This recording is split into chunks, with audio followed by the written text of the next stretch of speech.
Hello my dear students, आप सभी का स्वागत है। स्टूडेंट्स, आप लोगों के एग्जाम को देखते हुए मैं लाया हूँ बीपीएससी 103, जिसका टाइटल है केंद्रीय स्तर पर प्रशासनिक प्रणाली।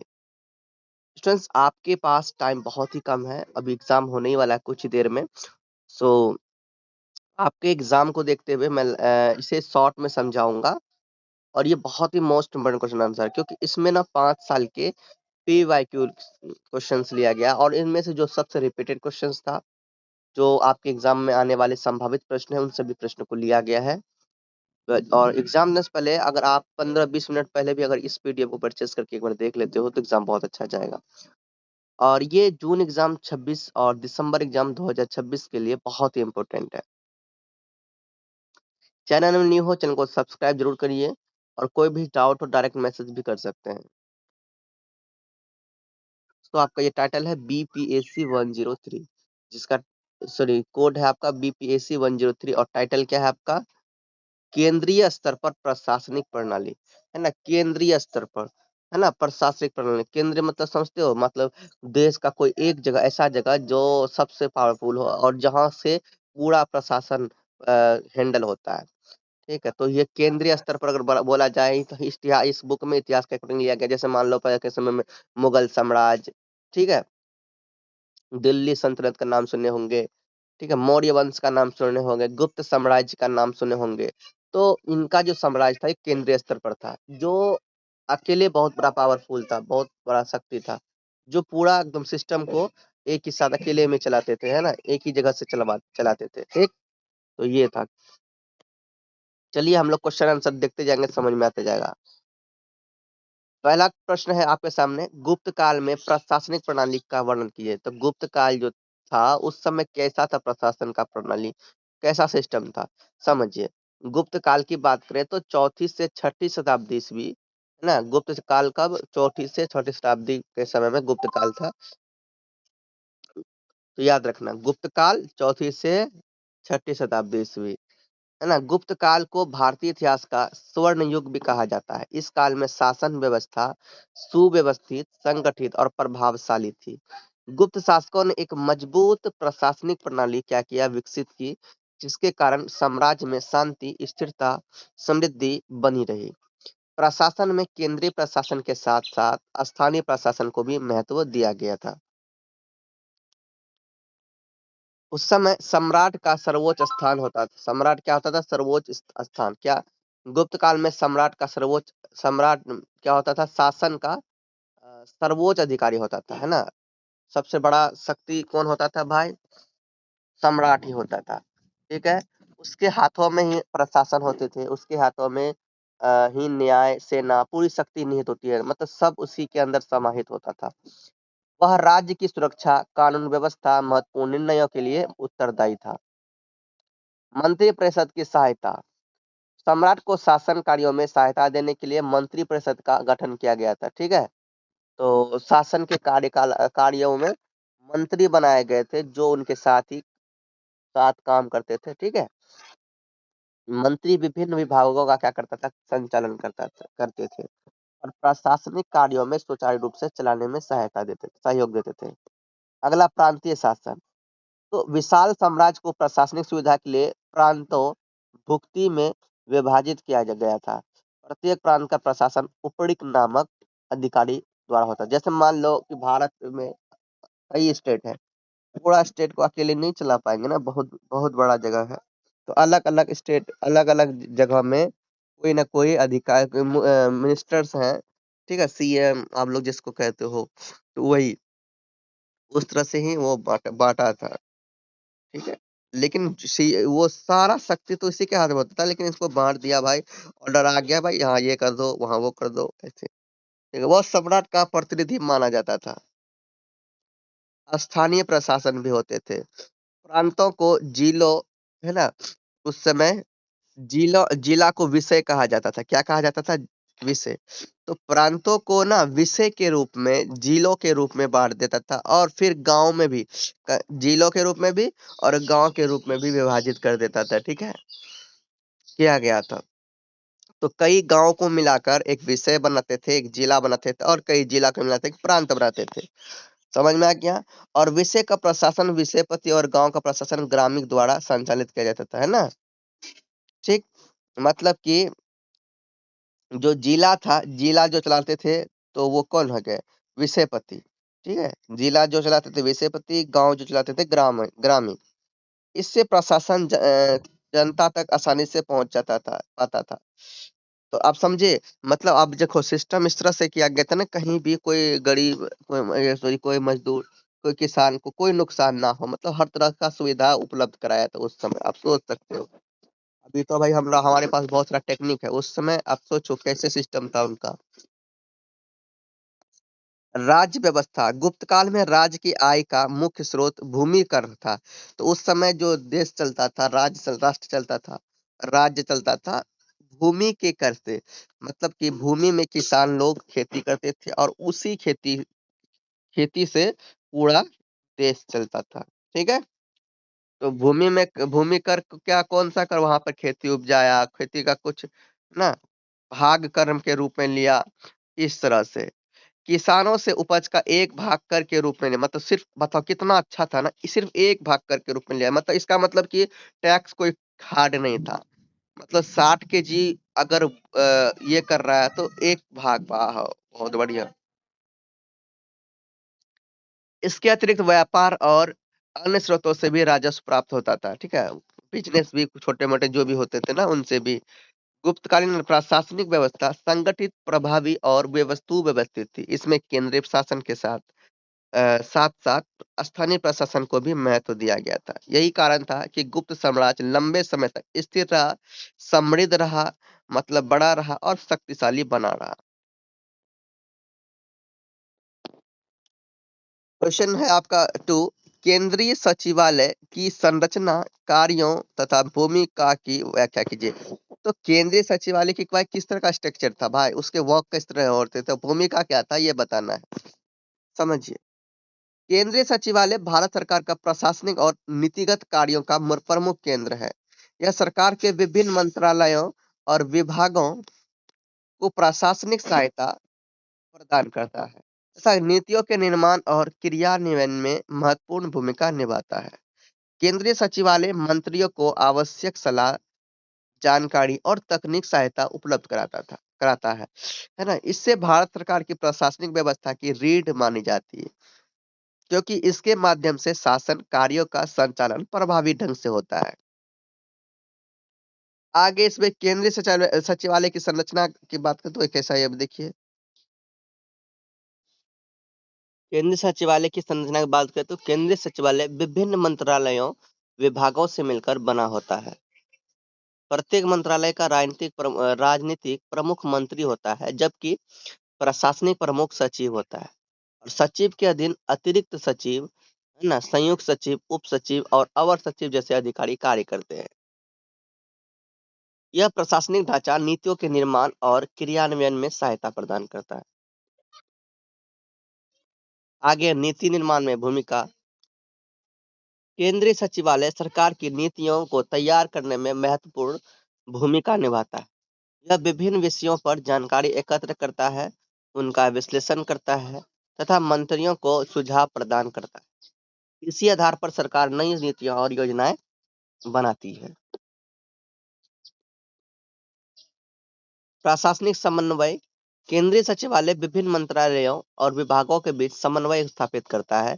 इससे प्रशासनिक कार्यों में एकरूपता बनी रहती है तथा सरकारी योजनाओं को का प्रभावी संचालन संभव हो पाता है। प्रशासनिक समन्वय हो गया। नेक्स्ट है आपका निर्णयों का क्रियान्वयन। सरकार द्वारा किए गए निर्णयों और नीतियों को लागू करने की जिम्मेदारी भी केंद्रीय सचिवालय की होती है। यह संबंधित विभागों को निर्देश जारी करता है तथा कार्यों की प्रगति पर निगरानी रखता है। परामर्श एवं सहायता प्रदान करते हैं और अभिलेख अभिलेख एवं दस्तावेजों का प्रबंधन करते हैं।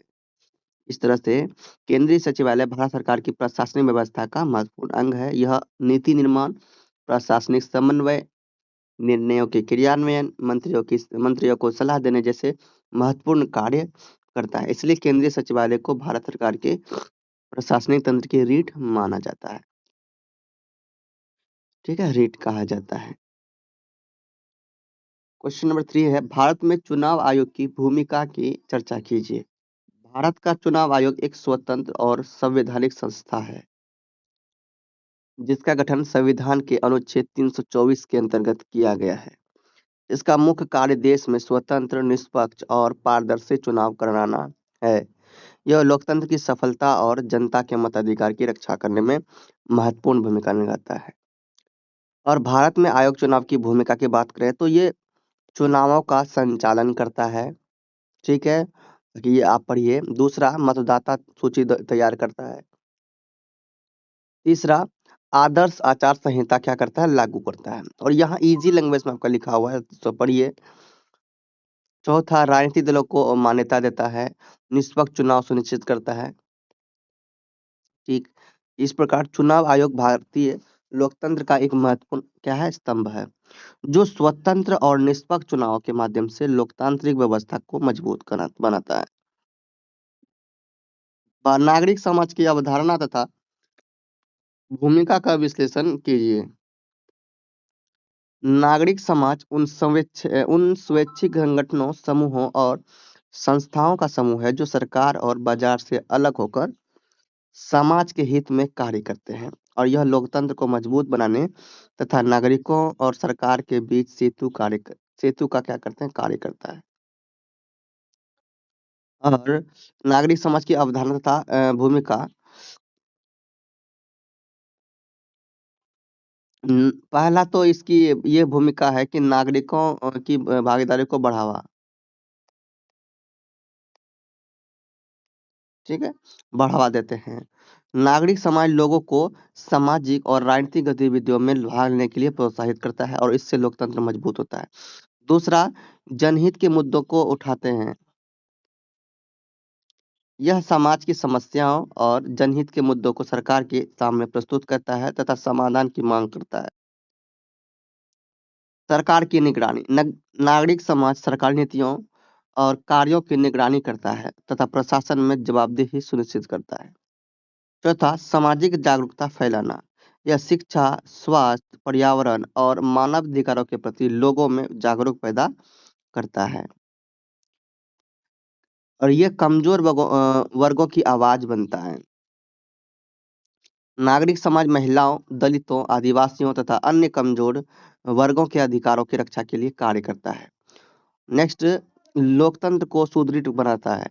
यह नागरिकों और सरकार के बीच संवाद स्थापित कर लोकतांत्रिक मूल्यों को मजबूत बनाता है, जिससे नागरिक समाज लोकतंत्र, सामाजिक न्याय और जन कल्याण को बढ़ावा देने में महत्वपूर्ण भूमिका निभाता है। क्वेश्चन नंबर 5 है, प्रशासनिक अधिकरणों की अवधारणा तथा संवैधानिक प्रावधानों की व्याख्या कीजिए। प्रशासनिक अधिकरण ऐसे विशेष न्यायिक निकाय है जो प्रशासनिक और सेवा संबंधी विवादों का त्वरित निपटारा करते हैं। इनका उद्देश्य सामान्य न्यायालयों का कार्यभार कम करना और शीघ्र न्याय प्रदान करना। ठीक, प्रशासनिक अधिकरण में प्रशासनिक अधिकरण की अवधारणा की बात करें तो ये क्या है, यह ऐसे विशेष निकाय है जो सरकारी कर्मचारी तथा प्रशासनिक मामलों में संबंधित विवादों की क्या करते हैं, सुनवाई करते हैं। दूसरा, तो ये त्वरित न्याय प्रदान करते हैं। अधिकारों की ये अधिकरणों की स्थापना का मुख्य उद्देश्य कम समय में न्याय उपलब्ध कराता है। न्यायालयों की कार्यभार कम करते हैं। ये सामान्य न्यायालयों पर बढ़ते मुकदमों के बोझ को क्या करते हैं, कम करने में सहायता करते हैं। अनुच्छेद 323 ए के अकॉर्डिंग 42वें संशोधन 1976 द्वारा अनुच्छेद 323 जोड़ा गया, जो 23 ए जोड़ा गया, जो सेवा संबंधी मामलों के लिए प्रशासनिक अधिकरणों की स्थापना का प्रावधान करता है। अनुच्छेद 323 बी, अनुच्छेद 323 बी के अंतर्गत कर, भूमि सुधार, चुनाव तथा अन्य प्रशासनिक विषयों के लिए अधिकरण स्थापित किए जा सकते हैं। केंद्रीय प्रशासनिक अधिकरण 1985 में केंद्रीय प्रशासनिक अधिकरण सीएटी की स्थापना की गई, जो केंद्र सरकार के कर्मचारियों की सेवा संबंधी वादों का निपटारा करता है। और आगे विशेषज्ञता आधारित निर्णय लेता है। अधिकरणों में विशेषज्ञों को की नियुक्ति की जाती है, जिससे मामलों का अधिक प्रभावी और व्यवहारिक समाधान संभव हो पाता है। प्रशासनिक अधिकरण न्यायिक व्यवस्था का महत्वपूर्ण भाग है, जो त्वरित, सस्ता और प्रभावी न्याय प्रदान कर प्रशासनिक दक्षता को बढ़ाते हैं।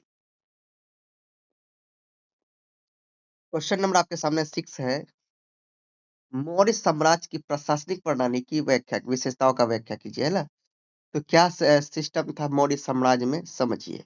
मौर्य जो साम्राज्य था वो प्राचीन भारत का सबसे पहला विशाल और संगठित साम्राज्य था। इसकी स्थापना किसने किया था? चंद्रगुप्त मौर्य ने। और इसके चंद्रगुप्त मौर्य ने किसके मदद से? चाणक्य की मदद से। ठीक है, चाणक्य कौन थे? इनके गुरु थे। तो मौर्य शासकों ने एक मजबूत और केंद्रीकृत प्रशासनिक व्यवस्था विकसित की, जिसका वर्णन कौटिल्य की अर्थशास्त्र तथा मेगास्थनीज की इंडिका में मिलता है। तो कौटिल्य यानी कि चाणक्य के जो अर्थशास्त्र है उसमें, और मेगास्थनीज की इंडिका में ये मिलता है कि इसका कितना बड़ा साम्राज्य था और किस तरह संगठित साम्राज्य था। इस साम्राज्य में केंद्रीकृत शासन व्यवस्था थी, जिसमें मौर्य प्रशासन अत्यधिक केंद्रीकृत था। सम्राट शासन का सर्वोच्च अधिकारी होता था और सभी महत्वपूर्ण निर्णय उसी के द्वारा लिए जाते थे। और दूसरा यहाँ पर मंत्रिपरिषद की व्यवस्था थी। सम्राट की सहायता के लिए मंत्रिपरिषद का गठन किया गया था और मंत्री शासन, वित्त, रक्षा और प्रशासनिक कार्यों में सलाह देते थे। और आगे प्रांतीय स्थानीय प्रशासन था, मैंने आपको प्रांतीय के बारे में बताया भी था। फिर राजस्व व्यवस्था, ठीक है। भूमि कर राज्य की आय का प्रमुख स्रोत था। ठीक, भूमि जो कर था उस समय राज्य का क्या था? प्रमुख स्रोत भी था आय का। ठीक है, और कर संग्रह के लिए विशेष अधिकारी की नियुक्ति की जाती थी, और वह आय व्यय का लेखा जोखा है ना, रखा जाता था। उस समय गुप्तचर व्यवस्था भी थी। मौर्य साम्राज्य की सबसे महत्वपूर्ण विशेषता उसकी गुप्तचर व्यवस्था थी। जासूसों के माध्यम से प्रशासनिक अधिकारियों और जनता की गतिविधियों पर निगरानी की जाती थी, है ना। मतलब चुपके चुपके कहीं ना कहीं कहीं जाके ना धीरे धीरे पता लगाते थे ये लोग जो गुप्तचर होते थे, ठीक है। और पता लगा के तुरंत इन्फॉर्म करते थे। ऐसे किसी को पता नहीं होता था कि कोई हमारे बारे में पता कर रहा है। अगर कोई कुछ गलत करता था ना, पहले से कहीं छुप के बोल देख लेता है, पता कर लेता और जाके चुपके चुपके बोल देता था। ये गुप्तचर होते थे। छठा, स्थानीय प्रशासन। गांव प्रशासन की सबसे स्थानीय प्रशासन में गांव प्रशासन की सबसे छोटी इकाई होती थी। इसमें ग्राम प्रमुख स्थानीय व्यवस्था, कर संग्रह और कानून व्यवस्था बनाए रखने का कार्य करता था। सो मौर्य प्रशासन सुव्यवस्थित, केंद्रीकृत और प्रभावी था। इसकी प्रशासनिक व्यवस्था ने साम्राज्य की एकता और स्थिरता बनाए रखने में महत्वपूर्ण भूमिका निभाई। 7 में है भारतीय प्रशासन की ब्रिटिश विरासत तथा स्वतंत्रता के बाद लाए गए परिवर्तनों की उजागर कीजिए। ब्रिटिश शासन ने भारत में आधुनिक प्रशासन व्यवस्था की नींव रखी। स्वतंत्रता के बाद भारत ने अनेक प्रशासनिक संस्थाओं और व्यवस्थाओं को अपनाया, लेकिन उन्हें लोकतांत्रिक आवश्यकताओं के अनुसार परिवर्तित भी किया।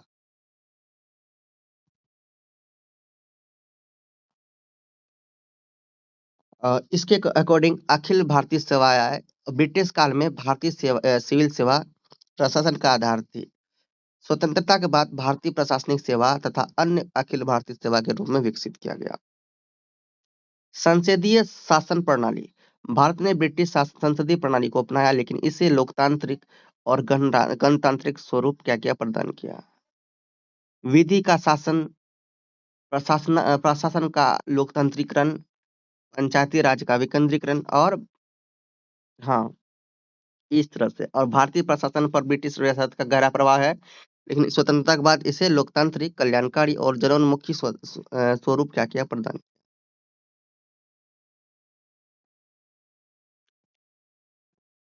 8 में है मंत्रिपरिषद सचिव के कार्यालय, मंत्रिपरिषद समितियों के साथ-साथ मंत्रिपरिषद सचिवालय के मूल्यांकन का वर्णन कीजिए। मंत्रिपरिषद सचिवालय भारत सरकार का एक महत्वपूर्ण प्रशासनिक अंग है जो प्रधानमंत्री और मंत्रिपरिषद को प्रशासनिक सहायता प्रदान करता है। इसका प्रमुख अधिकारी मंत्रिपरिषद सचिव होता है। यह विभिन्न मंत्रालयों के बीच समन्वय स्थापित करने तथा सरकारी नीतियों के प्रभावी क्रियान्वयन में महत्वपूर्ण भूमिका निभाता है। जिससे ये मंत्रिपरिषद सचिव का कार्यालय, इसमें क्या होता है, मंत्रिपरिषद सचिव भारत का सर्वोच्च सिविल सेवक होता है। वह प्रधानमंत्री, मंत्रिपरिषद को प्रशासनिक सलाह देता तथा विभिन्न मंत्रालयों के कार्यों में समन्वय स्थापित करता है। दूसरा, मंत्रिपरिषद बैठकों का संचालन। सचिवालय मंत्रिपरिषद की बैठक एक एजेंडा तैयार करता है, कार्यवृत्त दर्ज करता है तथा लिए गए निर्णयों को संबंधित मंत्रालयों तथा तक क्या करता है, पहुंचाता है। मंत्रिपरिषद समितियों को सहायता। मंत्रिपरिषद की विभिन्न समितियां जैसे कि राजनीतिक मामलों की समिति, आर्थिक मामलों की समिति आदि को सचिवालय आवश्यक सूचनाएं और प्रशासनिक सहायता प्रदान करता है। मंत्रालयों के बीच समन्वय। सचिवालय विभिन्न मंत्रालयों और विभागों के बीच उत्पन्न मतभेदों को दूर करता है और प्रशासनिक समन्वय बनाए रखता है। नेक्स्ट, निर्णयों के क्रियान्वयन में की निगरानी। मंत्रिपरिषद द्वारा लिए गए निर्णयों के क्रियान्वयन की समीक्षा और निगरानी सचिवालय द्वारा की जाती है। प्रशासनिक दक्षता में योगदान। सचिवालय प्रशासनिक प्रक्रिया को सरल और प्रभावी बनाकर शासन व्यवस्था को अधिक कुशल बनाता है। मंत्रिपरिषद सचिवालय तथा मंत्रिपरिषद सचिव भारत सरकार की प्रशासनिक व्यवस्था में केंद्रीय केंद्रीय भूमिका निभाते हैं। यह नीति निर्माण, समन्वय तथा निर्णयों के प्रभावी क्रियान्वयन में महत्वपूर्ण योगदान देता है। प्रश्न 9 में है विभिन्न अखिल भारतीय सेवाओं की संक्षिप्त में चर्चा कीजिए। अखिल भारतीय सेवाएं भारत की प्रशासनिक व्यवस्था की रीढ़ मानी जाती है। इन सेवाओं के अधिकारी केंद्र और राज्य दोनों स्तरों पर कार्य करते हैं। इनका उद्देश्य प्रशासन में एकरूपता, दक्षता तथा राष्ट्रीय एकता बनाए रखना है। भारतीय प्रशासनिक सेवा यह भारत की सबसे महत्वपूर्ण सिविल सेवा है। आईएएस अधिकारी जिला प्रशासन, नीति निर्माण तथा सरकारी योजनाओं के क्रियान्वयन का कार्य करते हैं। भारतीय पुलिस सेवा आईपीएस कानून व्यवस्था बनाए रखने, अपराध नियंत्रण तथा आंतरिक सुरक्षा को संबंधित कार्यों का संचालन करते हैं। भारतीय वन सेवा यह सेवा वन संरक्षण, पर्यावरण सुरक्षा, वन संसाधनों के प्रबंधन से संबंधित कार्य करती है। अखिल भारतीय सेवाओं का महत्व। यह सेवाएं केंद्र और राज्यों के बीच प्रशासनिक समन्वय स्थापित करती है तथा शासन व्यवस्था को प्रभावी बनाती है। राष्ट्रीय एकता में योगदान।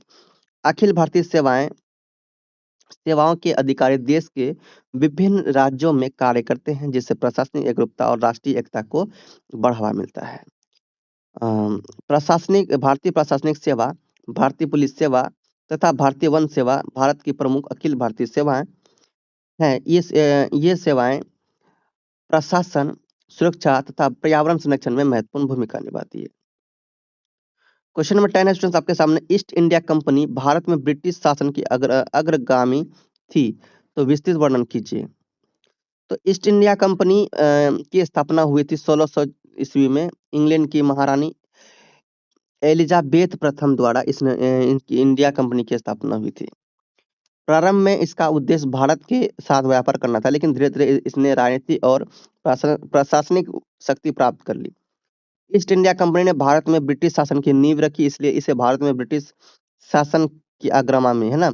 मतलब स्टार्टिंग में सबसे पहले ईस्ट इंडिया कंपनी ने भारत में ब्रिटिश शासन के अकॉर्डिंग क्या क्या रखा भाई, नींव रखा है ना। तो मतलब भारत में ब्रिटिश शासन ने अपना एक कंपनी स्टार्ट किया, ईस्ट इंडिया कंपनी, ठीक है। और इसी को क्या कहा जाता है, ब्रिटिश शासन की अग्रगामी, यानी वो आके सबसे पहले यही काम स्टार्ट किए।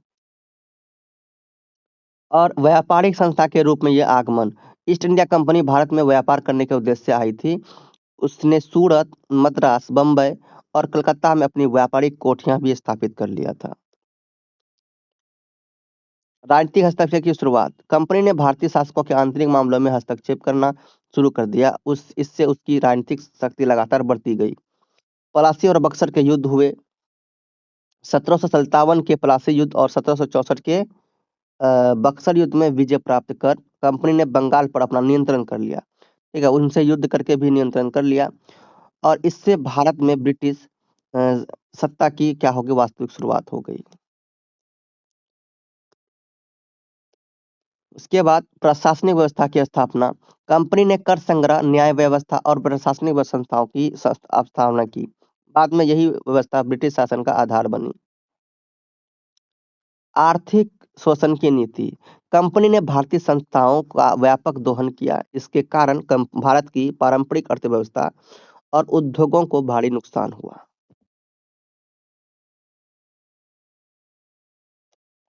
ब्रिटिश शासन की नींव।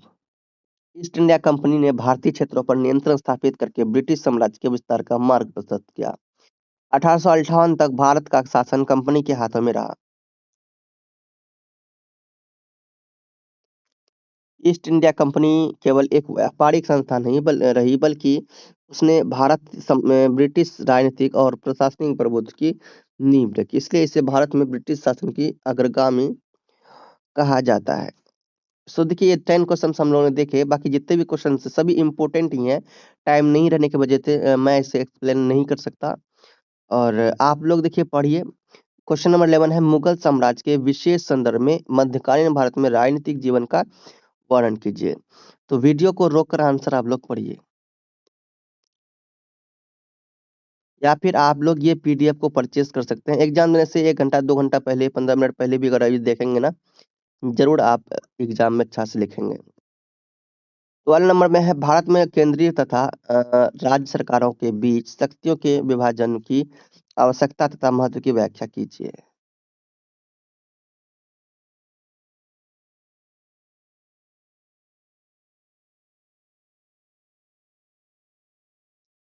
में भारतीय संविधान की एकात्मक और संघीय विशेषता की क्या कीजिए, व्याख्या कीजिए।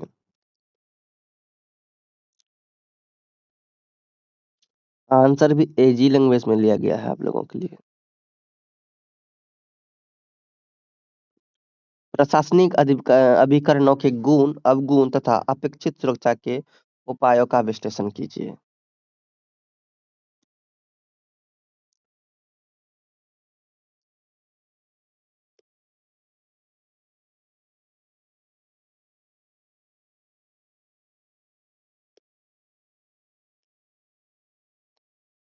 क्वेश्चन 15 में है, कैबिनेट सचिव की नियुक्ति, कार्यकाल तथा भूमिका की चर्चा कीजिए।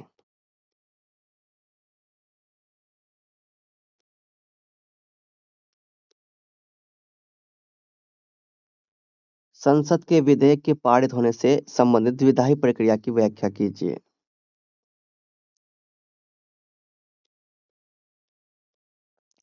सेवनटीन में है, भारतीय प्रशासन को प्रभावित करने वाले अंग्रेज प्रशासन की व्यवस्थाओं का परीक्षण कीजिए। 18 नंबर में है, प्रधानमंत्री कार्यालय की भूमिका की चर्चा कीजिए।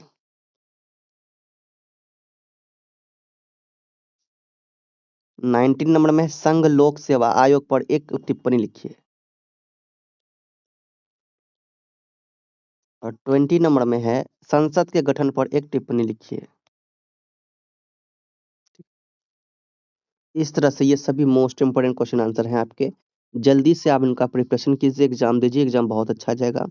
और चैनल चैनल में अभी तक बने रहे, चैनल को सब्सक्राइब नहीं किए, चैनल को सब्सक्राइब कीजिए। मिलते हैं नेक्स्ट वीडियो में, तब तक के लिए बाय। जन स्पेस बोलिए, प्रेम से रहो, प्रेम से पढ़ो, प्रेम से बोलो। All the best.